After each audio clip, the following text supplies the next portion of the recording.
Hello? Hello, Chris. Oh, hi, Ma. See if the oven's off. Yeah, okay, just a minute. I'll look and see.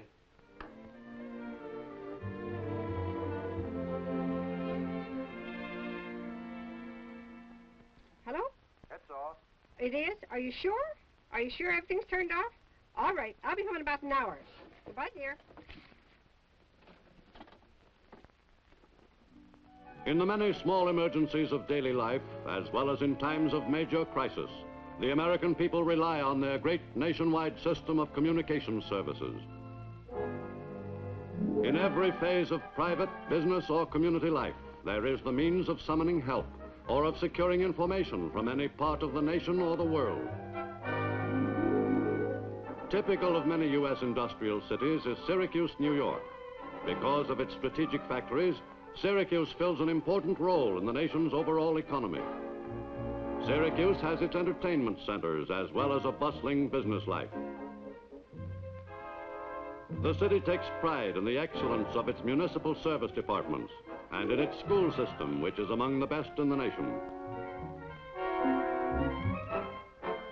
Coordinating these varied community activities and uniting the city with other parts of America are its vital lines of communication. At the city airport, air traffic is controlled by a smoothly operating system of ground air radio.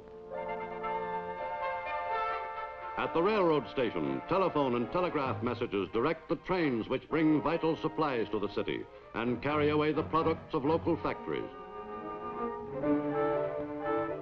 News dispatches from all parts of the world are rushed immediately to the public by many different communication systems, often while events reported are still in progress.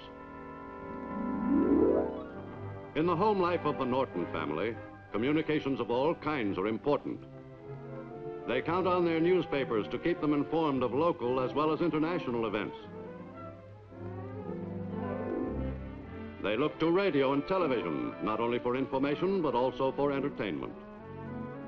And for most emergencies, there is the telephone. Hello, Star Taxi? I'm at 223 Dorset Road. I've got to be at the airport at 4:20. Can you make it? You'll make it all right, sir. Thank you. Rest job. Number 49, 223 Dorset Road, an airport job, Russia. Number 49, 223 Dorset Road, an airport job, Russia.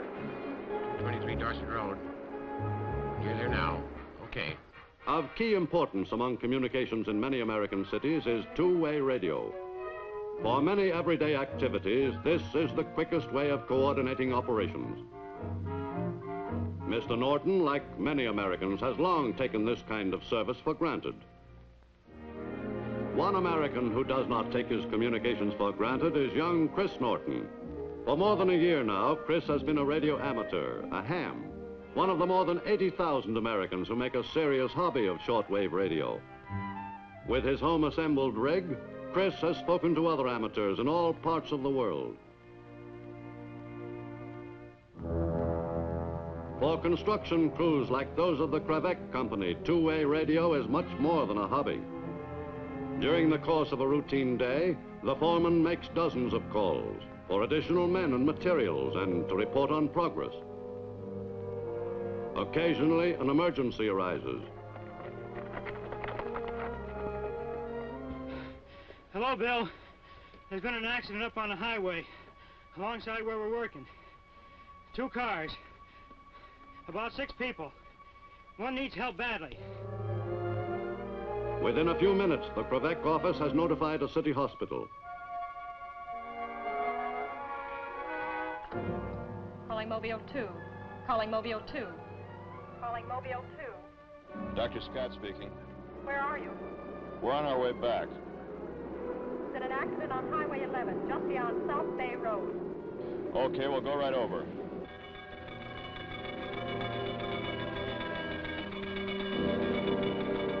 Less than 5 minutes after the foreman's call, the radio-directed ambulance arrives on the scene, and a life is saved. During every important community crisis, two-way radio is called into play by the public safety departments of Syracuse.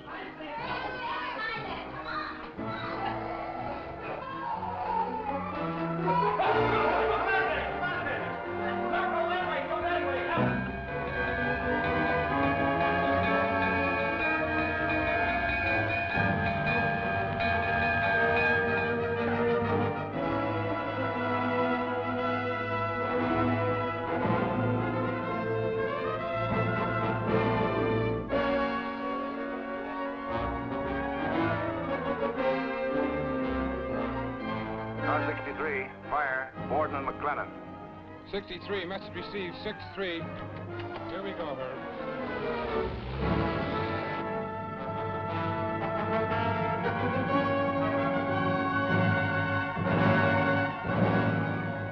Prompt and efficient teamwork by the city departments aids in getting the blaze under control.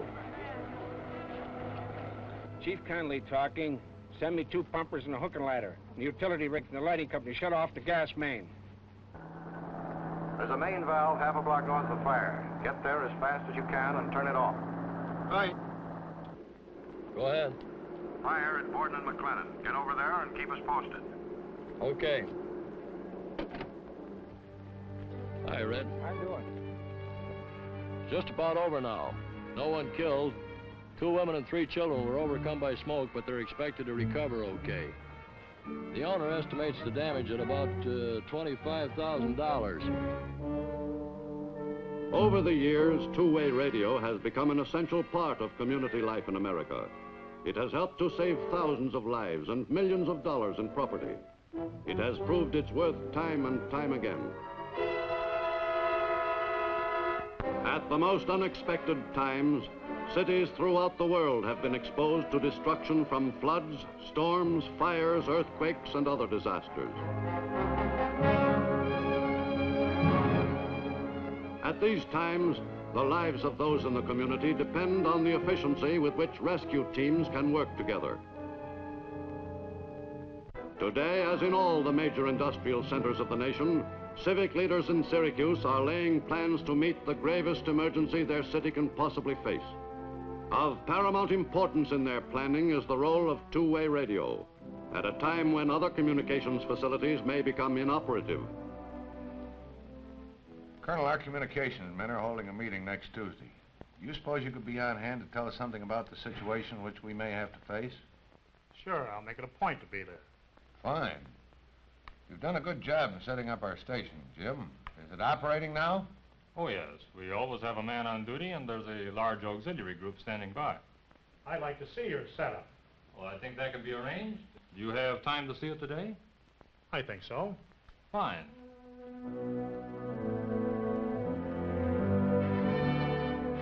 Communications Center for all civil defense operations in Syracuse is the headquarters equipped with two-way radio. In any citywide emergency, this radio center would become the coordination point for all essential community activities. And the life of the city would depend upon the uninterrupted functioning of its equipment.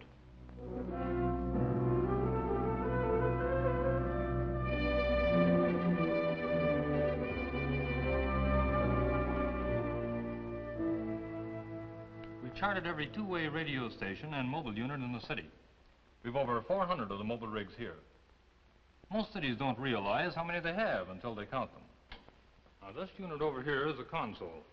Jack is our head operator. Will you tell the Colonel about this unit, Jack? Okay. We've got over a dozen different radio systems here, Colonel. Police department, fire department, ambulances, hospitals, 5 cab companies, construction company, power company, county highway department, and so on. I see. What goes on over here? Well, as you probably know, Colonel, this is the operations table. Since we're the coordinating center, of course, we'll have our civil defense officials here. And in addition, we'll have working at this table the officials of cooperating city departments and private companies. That way, the officials who normally run these activities will be in charge of their own men.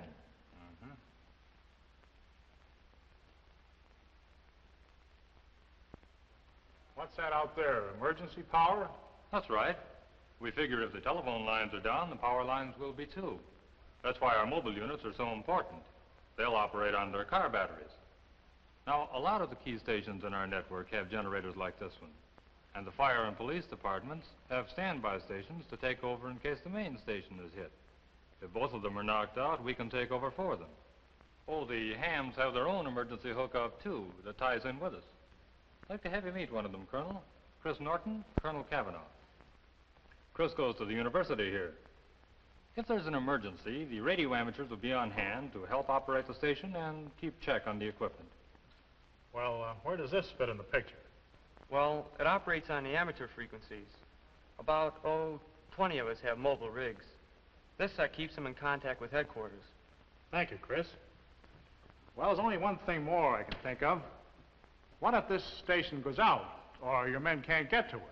We've built this station away from likely targets, but just in case, we're building a mobile station equipped like this one.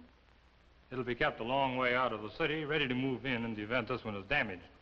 It's all part of our civil defense plan for communications defense in depth.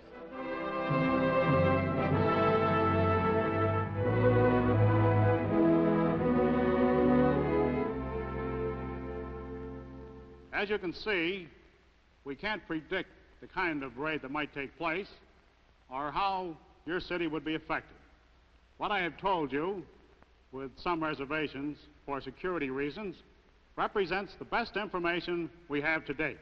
It will be up to those of you here in the audience who have volunteered or have been assigned to civil defense work with your self-powered and mobile two-way radio to maintain contact with the various contingents of defense workers.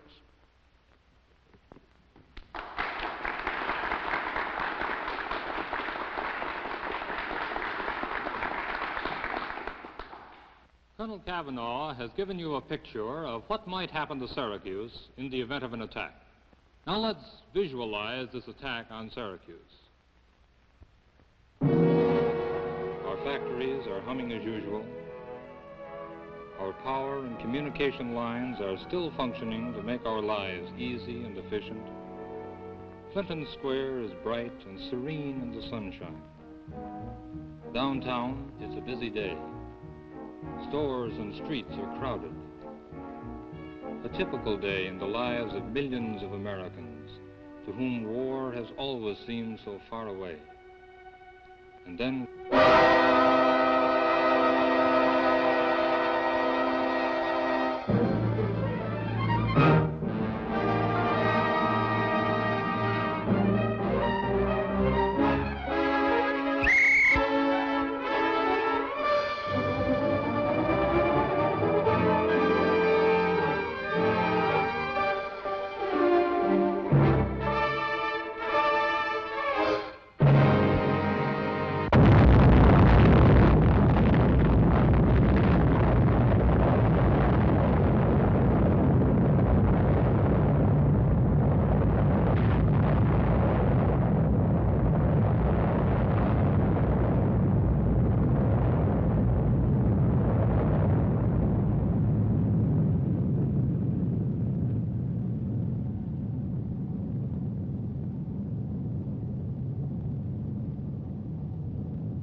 Telephones and most of the power lines are out. Police on auxiliary power and fire department operated from standby station. No other stations reporting. We've taken over for the non-operating stations. How about the mobile units? About two-thirds reporting. Amateur cars 1, 3, and 4. Amateur cars 1, 3, and 4. Pick up plasma at Depot F and get over to Dispatch Center 3. Calling Krivek Foreman. Come in, Krivek. Come in, Krivek. Krivek Foreman, go ahead. We'll need a couple of bulldozers down the Clinton Square area. Get over to Dispatch Center 3 and stand by till I tell you it's safe. Right. Get your cabs at Dispatch Center 3. Have them wait till I get a report on radiation. Right. Are you getting through to Utica? Yeah, trucks are on their way. Rochester's been notified. They're getting their ambulances together now. Good. Hello. Hello. Call the radiologist at Clinton Square. He's in medical car 2. Calling medical car 2. Calling medical car 2. Come in, radiologist. Come in, radiologist. Medical car 2. Be safe here in a few minutes. Call you as soon as I'm sure. Yeah, that's right. Worker in Montrose. Power lines across the road. Popping all over. Can you make it? Yeah, I think I'll make it.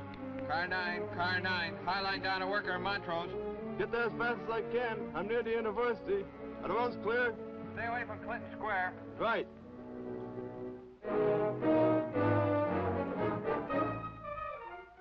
It's okay now. Radiation safe now. Crews can come in. It's all clear. Good. Dispatch Center 3. Dispatch Center 3. All clear in the Clinton Square area. Krivek crew move in first. Medical cars follow. Cabs evacuate as many as you can to the state fairgrounds. It's pretty clear now on Erie Boulevard. Call in if you hit any bottlenecks. Call in if you hit any bottlenecks. Right. We're on our way. Okay, folks, let's go.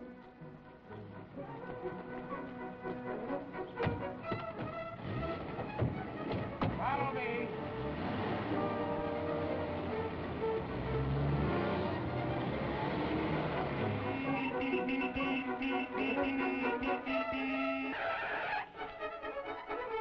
Park Hill School's burning bad.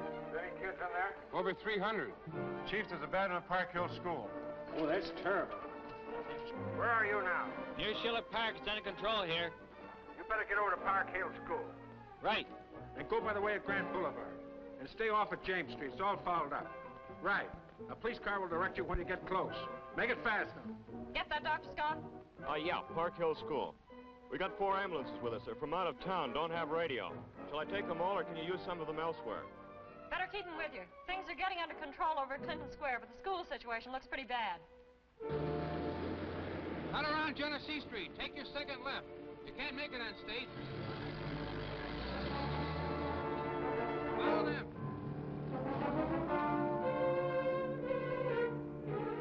Just passed a good half mile on the boulevard. Near the railroad now.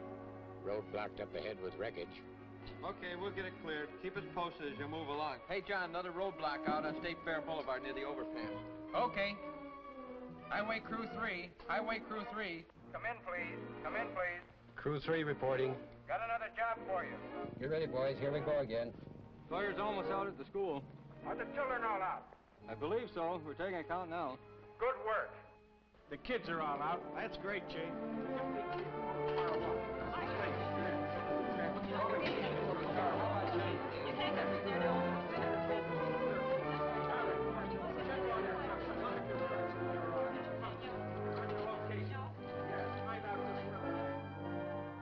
The job of coordinating this city's civil defense communications may last for days, possibly as long as a week. We'll never really know what the job will be until we're actually faced with it. We may never have to face it at all. But I think that we can say that as far as communications are concerned, Syracuse is ready for any emergency.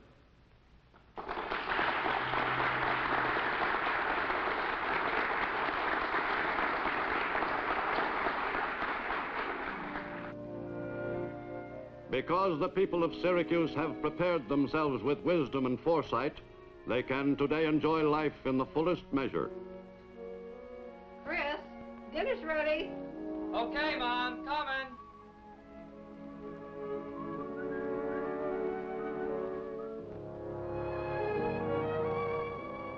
Theirs is the sense of security and well-being, which is the real strength of a nation dedicated to peace and freedom, confident of the future.